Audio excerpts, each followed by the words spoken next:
All right. We don't want any of our viewers to get sick right now as we're taking this ride. Actually, I have no idea where this track, this simulated track is, but it's pretty cool for a new open. Right in time, even though this is no similarity to Bristol, but that's okay. Bristol Motor Speedway is coming up on Saturday night. Bell is another big topic. Yep. Being that he is the co-fourth choice.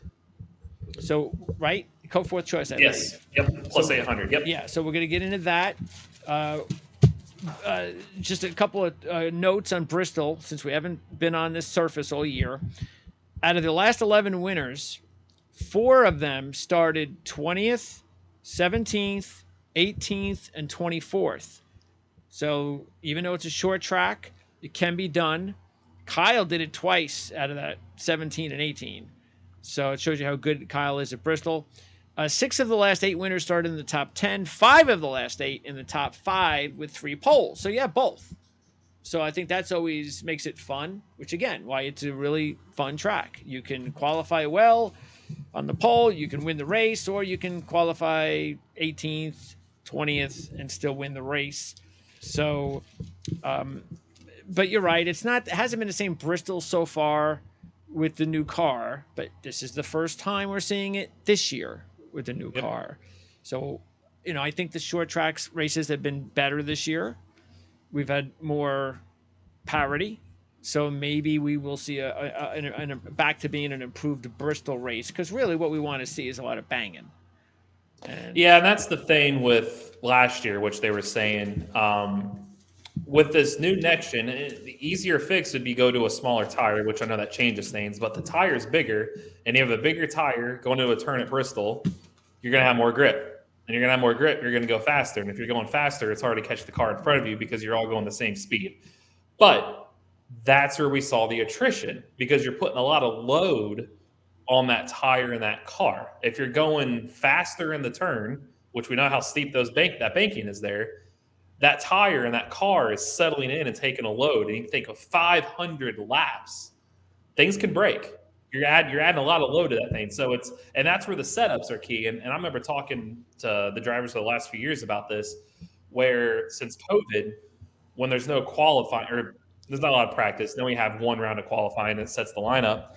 Bristol's interesting in the sense that the race starts at sunset and ends under the lights. okay, And temperature change is a big thing. Just the slightest sure. 4, 5, 6 degree temperature change will change the way your car handles. But with stage points being a thing, you almost have to set your car up for the start, for the daytime part, because you need points. You got to get your points early. However, you're going to have to tinker that thing all race. You're not going to make it perfect. Where some of these guys, like a Buescher last year, wasn't in the playoffs. You don't need to worry about stage points. I'm going to set my car up for the nighttime. I want to make sure my car is better late. I just need to stay on the lead lap, but get to being late.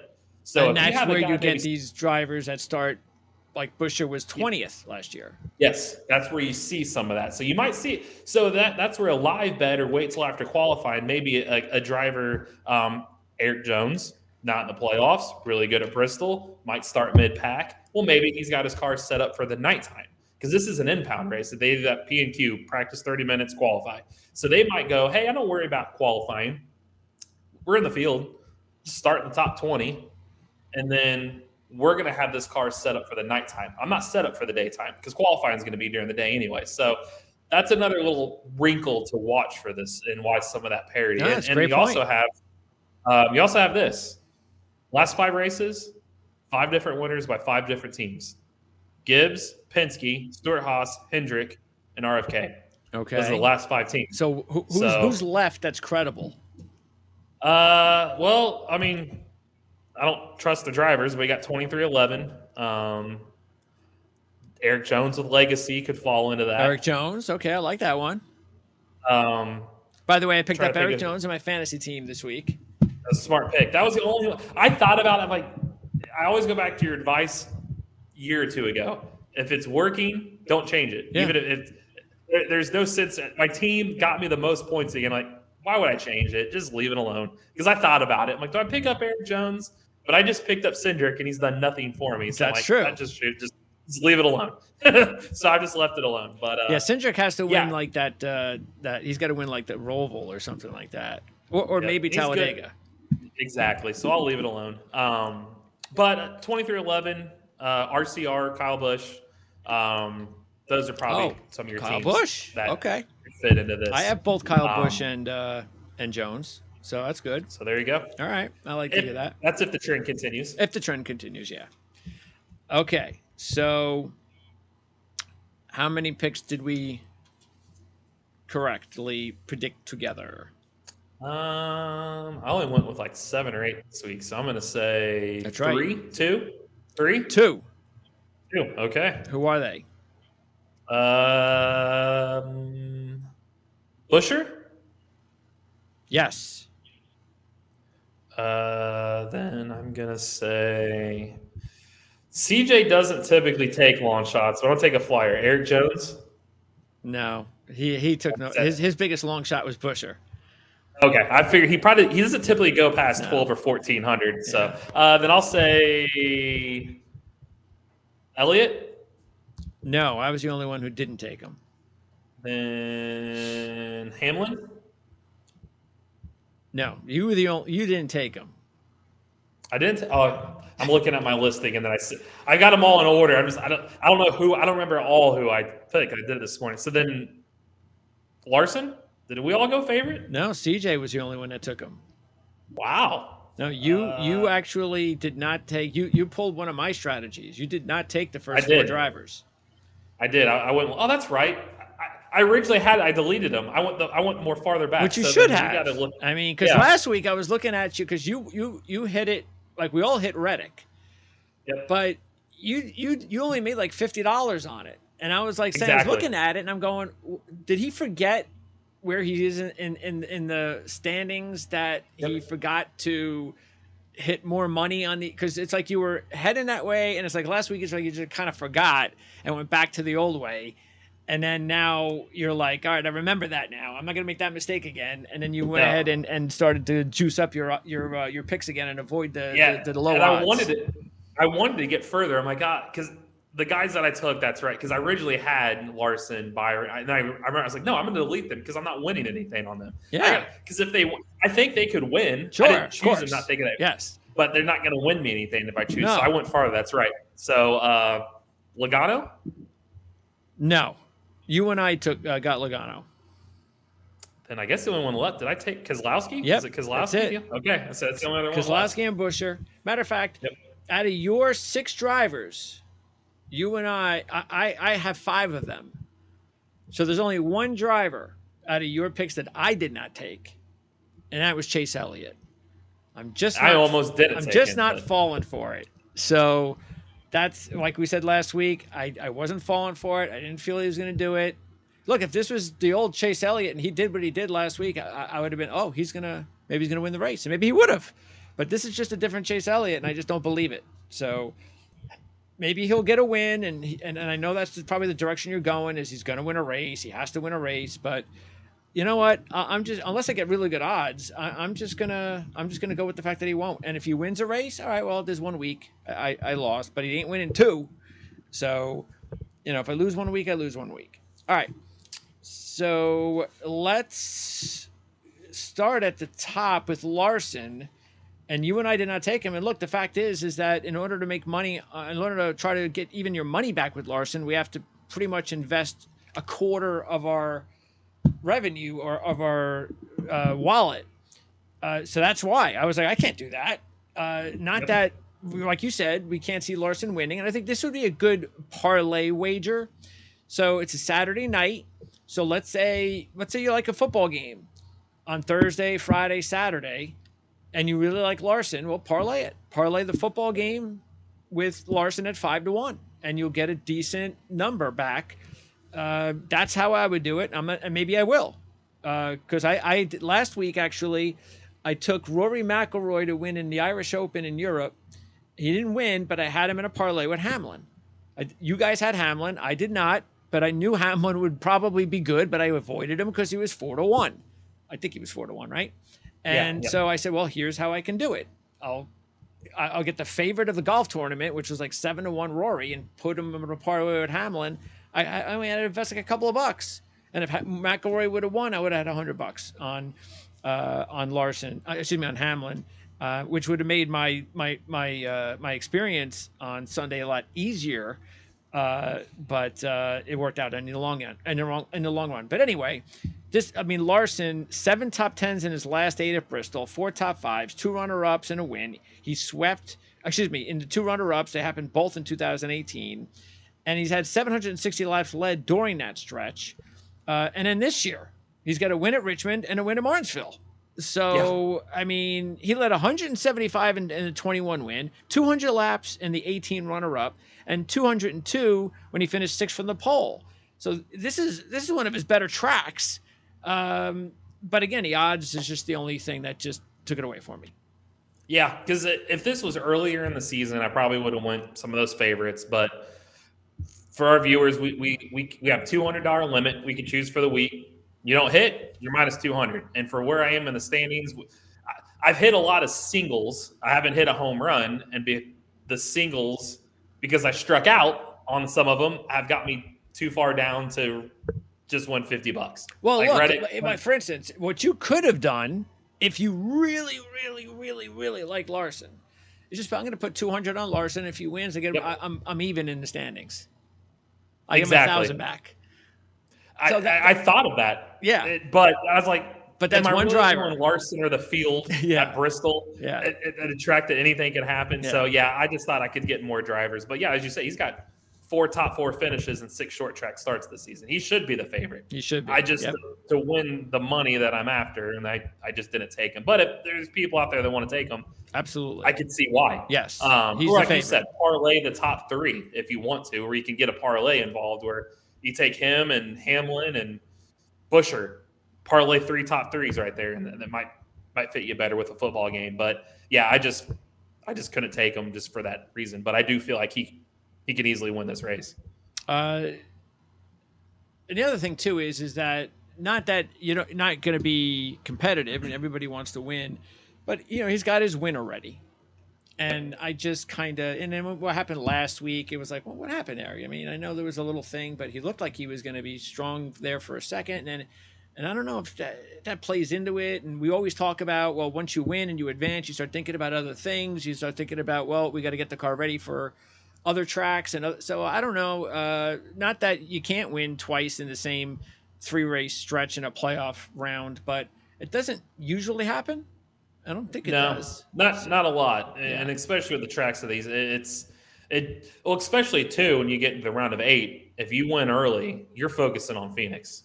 You don't need to focus on the other 2. Yep. So, that's where I look at this one. You can't take much from Bristol and turn it to Martinsville and Phoenix, but this package is the same package. You might use this for research and development type. Hey, we'll just throw this setup what we would in Phoenix or Martinsville, and let's learn a little bit. Let's just throw the finish away, but let's learn. We're already in the next round.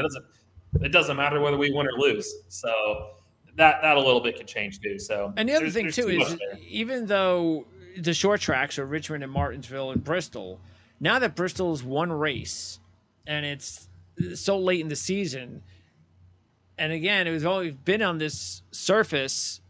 This is only the second. Is this the second or third time with the new car? Second. Okay, so it's like there's just not a lot to go on, and it's like, so you can't really judge a whole. You would think you would. It's definitely a handicapping tool to say he won Richmond and Martinsville. There's no question about it. Yep. Short tracks, it definitely is something important, but Bristol is kind of different. So it is. Yeah, and Truex is a great example that we'll get to in a little while. Reddick is second in the standings after his win. Second and first to start, which is awesome.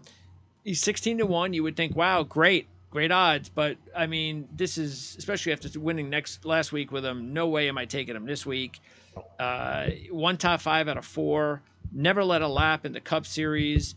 In Richmond and Martinsville this year, 16, 22, 25th last year here.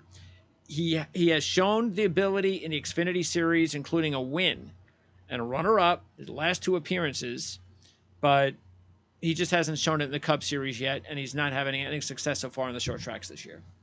No, and he's even mentioned it. He knows this isn't a strong track for him. That's why he even more was relieved to win last week to know I don't have to worry about that anymore. So when he's saying that, I'm gonna put some stock in it. So I don't. Plus, if you're 2311, I'm not saying that these cars are different like that because they're not. But if there's a motor that can get you an extra 2 or 3 horsepower, the car can get you. That's going to Bubba's side. They need him to get in. Ruddick's already in. So I think that team's focus is more how do we get Bubba Wallace to the round of 12. Reddick's already there. So I think he's going to be a teammate rather than the aggressor needing to win here. Hamlin is third in the standings at 7-1. Now, here's an interesting take in my behalf. You and I both did not take Byron, but Hamlin third in the standings, Byron fourth in the standings. They're both 7-1. This to me is similar to what we were talking about last week with Reddick and Bell. I have no idea why Byron is 7-1 along with Hamlin. I don't get it. Hamlin is hot right now. We know that. 6 top 10s in his last 9. 5 of those top 3s, 3 of those runner-ups and a win. He has 2 wins here in his career. It's okay. Not great, but okay. He's got 2 top 5s out of 3 short track races this year, including second at Richmond in July. So everything's saying, yes, 7-1 makes sense. Definitely. That's why I picked him, and I put money on him. I put the most money. I put $50 on him. Byron, on the other hand, okay, finished third last year. That's nice. But everything else is not. I mean, okay, he's been okay at Bristol. 3 top 10s, 2 top 5s in his last 4. But he hasn't led a lap in 8 races at Bristol in the Cup Series. No laps, okay? And in his 3 short track races this year, 21st, 23rd, and 24th. Why is William Byron 7-1 and Denny Hamlin 7-1? I don't know. I think they just looked at the Phoenix win and 4th at Dover and thought, hey, he's been decent. We'll put him at 7-1, but he'd be a little more attractive. He was like 14-1. Yes. That's probably where he should be. So Yes. That's the reason I stayed away. I'm like, well, he hasn't led a lap. He's a great top 5 fantasy play if you want to go that route. Because you look at him there, he's plus 110. If you want to go, hey, I'm going to go plus 110 on William Byron for a top 5 finish, go for it. But an outright win, I just find it hard to believe you're going to go from no laps led to winning Bristol. Yeah. On a track that we know that passing's hard. We talked about it's probably going to be difficult. So you're going to have to be up front leading a lot of laps. He hasn't led any. What makes you think he's going to do that? So, yeah, I avoided him for sure. Then you have Keselowski, who's 5th in the standings at 8-1. And by the way, how much time do we have? 15 minutes? I still got 15 minutes. Yeah, I'm still good. Just want to make sure. All right, so Keselowski has the 3 wins and 1,000 laps led 109 laps last year, 2 top 10s at Richmond. Okay, that's all good. He's led at least 10 laps in 6 straight races at Bristol, at least 40 laps in 5 of 6, and that includes 82 laps, 91, 109, and 115. The only thing is the 8-1, because we talked about it. Winning is just. I put money on him. I did pick him. You picked him as well. I'm going to make a little bit money if he wins, but I can't do much further than that. But he's a solid play, no question. Yeah, I felt almost wrong by going with it because the same way I'm like, is he going to actually win? Because that's the question. That's what we're going for is the winner. And he struggles to close it out. Last year, I know it wasn't his fault, but he blew a tire while leading. Richmond, he pits weird. Like, what were you doing? You had to. Yeah. He just consistently finds ways to lose rather than to win. Yeah. And I just felt 8-1 was steep for a guy that hasn't won since Talladega 2 years ago. I just thought that I honestly was shocked. Like, why is Buescher 12-1 and he's 8-1? Yeah. It made no sense to me. Yeah. That's what told me they were basing off name because Buescher doesn't have the name as Keselowski. That's the only thing I thought of. Probably. So, yeah. But yeah, that he has been good there. 5 top 10 finishes his last 7 weeks of the season too. I guess, but I don't feel great about it. Blaney's next at 14-1, and Blaney's doing exactly what he's supposed to do. At the 2 tracks he's not all that great at, 9th and 12th. That's all he had to do. Don't have any bad issues. You move on to the next round. You get to better tracks. So far, so good there. But this has been a decent track for him. It's not a bad track. It's not a great track, but it's a track that you can see him winning. He was also dominant in the Xfinity Series at this track, including a runner-up and a win. And he led 158 laps in 2019, 121 laps in 2018 race, and 100 laps in the other 2018 race. So he's shown his ability at this track. He just has to kind of put it all together. I think he's more experienced now. I think some of the inexperience played to some of the issues he had, because he was good early and then found issues later. So I think maybe that'll benefit him. And because he did do pretty decently at tracks that he's not great at the first two stops, I can see him doing even better this week. And I like the odds. I'm getting 14-1. I'm not touching him at 8-1 or 10-1, No. but at 14-1, I'm going, okay, yeah, I'll put a few bucks on him. He's got to learn the racecraft there. As you said, he's had fast cars. He leads a lot of laps. Last year, he was strong. Tire blew. Granted, tire blew in a lot of Fords last year. But he's had tire issues in the past too there, get caught up in crashes. And there's a racecraft to racing at Bristol. As I mentioned earlier, it's a lot of load on your cars. It's not just all about speed. It's about putting the whole package together. The thing that scared me with him is he hasn't had a top 5 finish since his Charlotte win. And as you said, he's done what he had to do these first 2 weeks to get by. So on a track we know he'll have speed at, just get a top 10. Yeah, I can see that. Sure. Just Stay get out of to trouble. the second round. Yeah. Yep. And then, so I don't think he's in real big danger of missing out in the second round if he just keeps it clean. And I almost wonder if he just keeps it clean, you reel it in a little bit, he may not be as fast. That was the only reason I went against him. But that could also be a chance for him to win too, as you said, because if he reels it in, his car might be there in the end. And we know his car could have speed when he really start pushing. So that maybe could be a he good plays the strategy of the night race thing.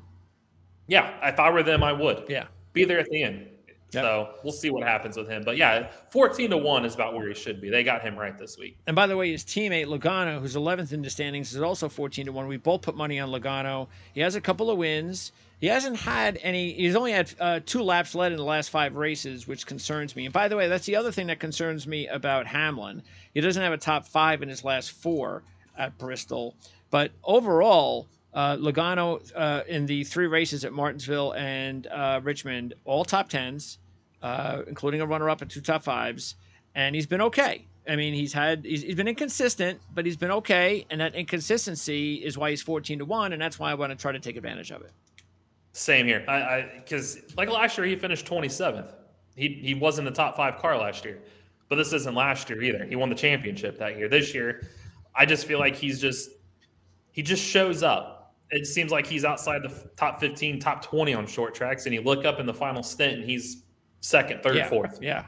And I feel like that's, like you said, he might be set up for the night version. Granted, he needs stage points because he's on the bubble, but I do feel like he could run that same strategy he's run on short tracks this year and be there at the end.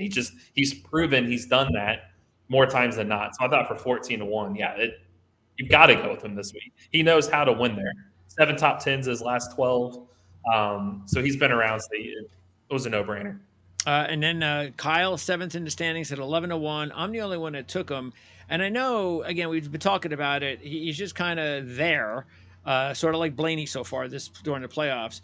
But he's so good. This is like his best track, basically, with 8 wins and over 2,500 laps led, which is just an amazing stat.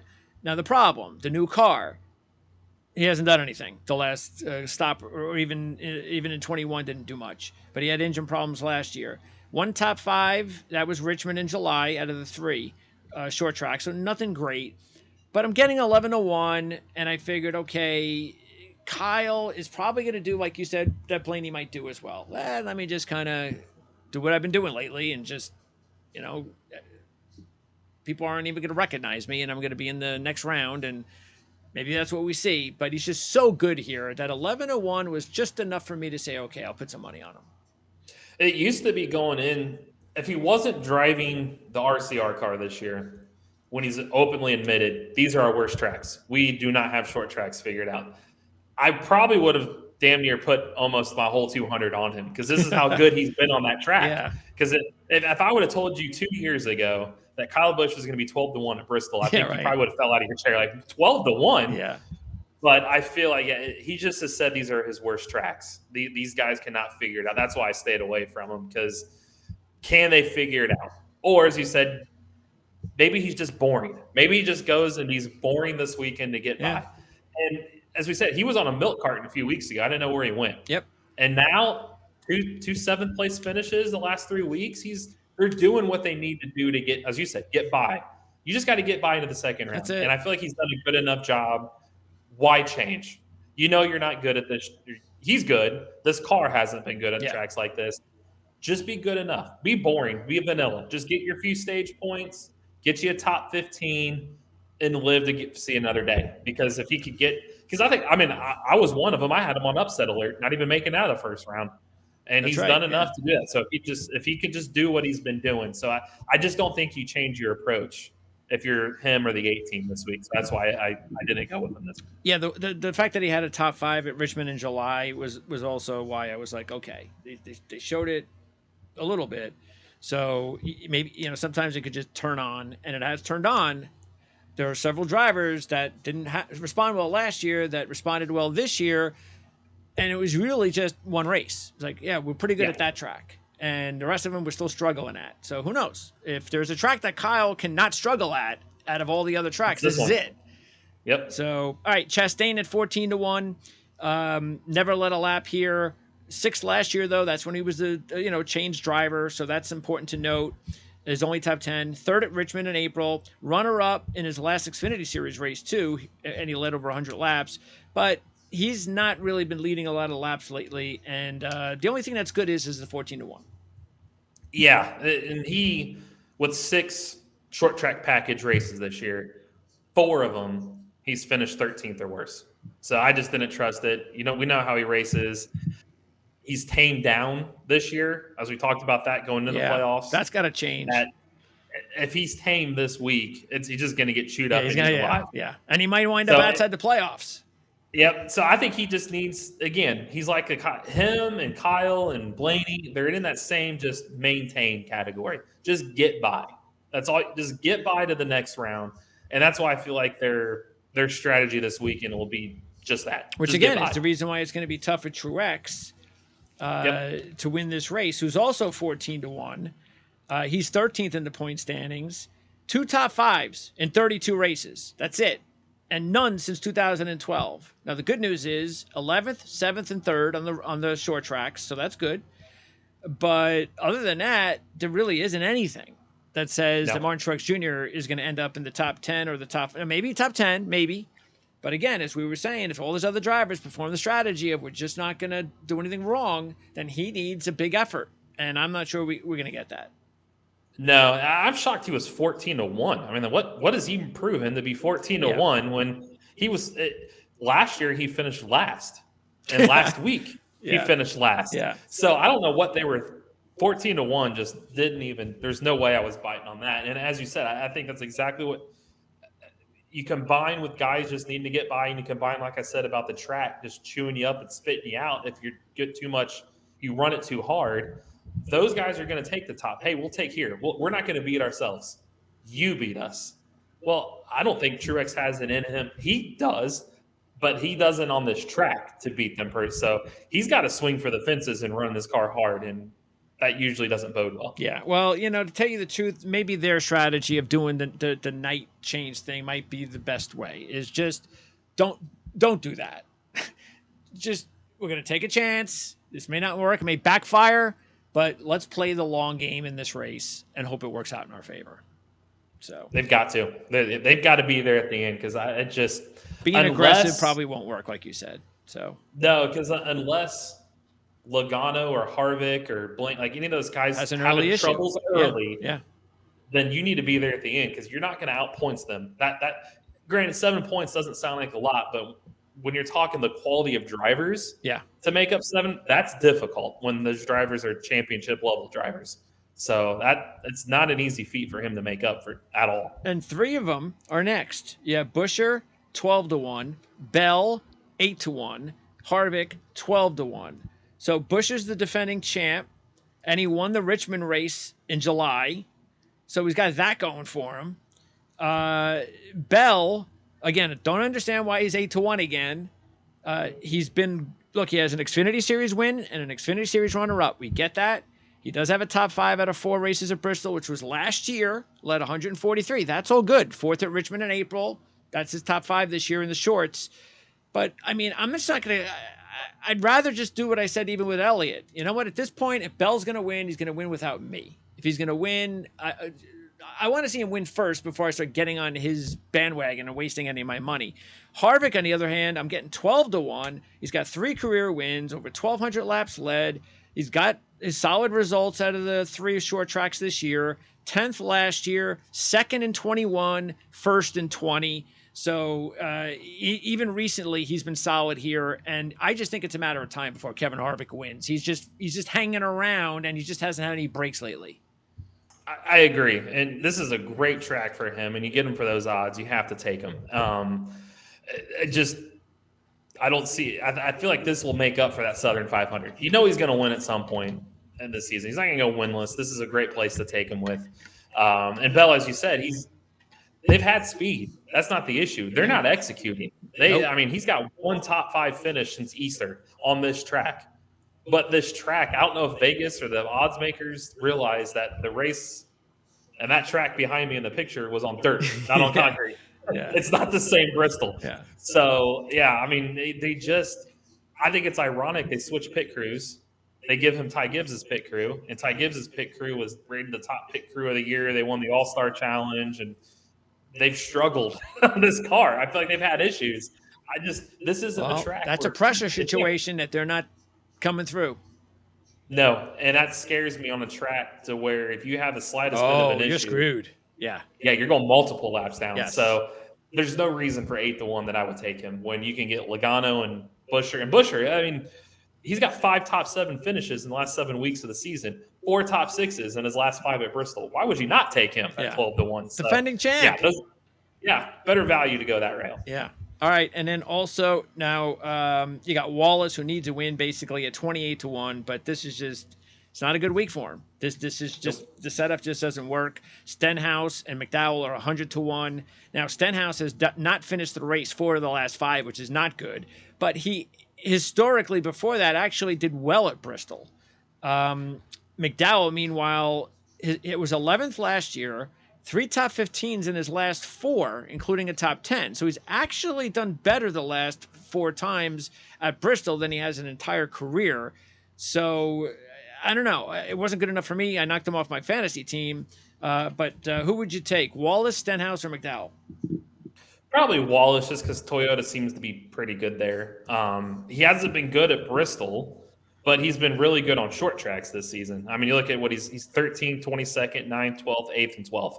So he's been good on short tracks. The only thing that scares me, he's got 2 top 10 finishes his last 14 races. So he hasn't been around. But I would trust a 2311 Alliance car with JGR over Front Row Motorsports or JTG. Stenhouse is good there too. Yeah. It's just, are they truly going to win Bristol? This is a marquee event. I just don't see it. I think they're kind of dead in the water. They have to win this weekend. I really think all 3 are going to have to win this weekend. Yep, probably. I don't see it. Yeah, and I'd see that. You're right about that as well. And then as far as the long shots, now Elliott, I mean, the plum playoff drivers, Elliott is 10-1. Come on. I mean, give me more than 10-1 the way he's going. Yeah. I know he's been better lately. So 4 of his last 5 are in the top 10. I get it. 2nd in this race last year, but still, I just don't see it. I know you guys put money on him. And then the other long shots to talk about were the 3 that I put money on: Jones, Almirola, and Briscoe. Almirola only has 2 top 10s this year, both at the short tracks. He led 36 laps in this race last year. Briscoe, 14th and 13th in his 2 cup races. That's solid. In his last 4 Xfinity Series races here, 1st, 2nd, 2nd, and 4th. He was 5th in April at Martinsville. So if there's a track Briscoe can be good at, this is it. And Jones, as we both put money on Jones, is a 60-1 long shot.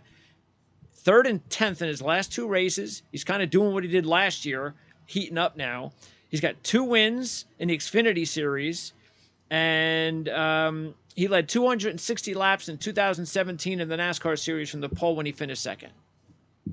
Yeah, and you look at what he did just this race in general. He's raced for Petty.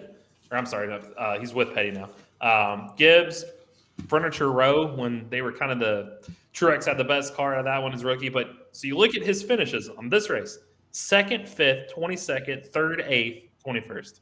Yeah. He's in the top five. And he said he's great there in the 4 Xfinity. times. He's great on Yeah. concrete. Yeah, great on concrete. He's 60-1. He's got 2 top 10 finishes. And this track isn't necessarily all about. It's not big enough to worry about speed.